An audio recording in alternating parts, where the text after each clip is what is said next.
خلال اجتماع عقده الرئيس السيسي ضم رئيس الوزراء المهندس شريف إسماعيل ومحافظ البنك المركزي ووزراء الدفاع والإسكان والكهرباء والداخلية والبترول والعدل والطيران المدني والري والتموين والقائمة بأعمال رئيس المخابرات العامة ورئيس هيئة الرقابة الإدارية. وقال المتحدث باسم رئاسة الجمهورية السفير بسام راضي إن الاجتماع شهد كذلك استعراض تطورات تنفيذ برنامج الإصلاح الاقتصادي والنمو المستدام، حيث عرض محافظ البنك المركزي مستجدات الموقف الاقتصادي والإجراءات الأخيرة بخفض أسعار الفائدة بمقدار 1%، وذلك في إطار جهود الدولة لاحتواء الضغوط التضخمية التي أسفرت عن انخفاض معدلات التضخم.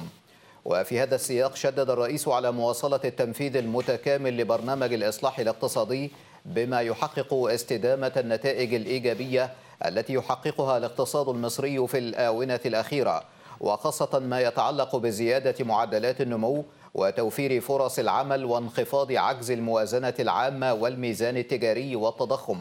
وأشار المتحدث باسم الرئاسة إلى أنه في إطار المتابعة الدورية التي يقوم بها الرئيس لجهود الحكومة لتوفير السلع الغذائية الأساسية في الأسواق وبكميات وأسعار مناسبة، تم استعراض الإجراءات الجاري اتخاذها لزيادة عدد منافذ بيع السلع الأساسية بالمحافظات، فضلا عن إجراءات الرقابة على الأسواق ومواجهة حالات الخروج على القانون. كما تم خلال الاجتماع استعراض الموقف التنفيذي لعدد من المشروعات القومية الجاري تنفيذها في قطاعات مختلفة، منها البترول والإسكان وتطوير المطارات، فضلا عن مشروعات تطوير شبكات توزيع ونقل الكهرباء وغرف التحكم، وكذا الربط الكهربائي مع دول الجوار.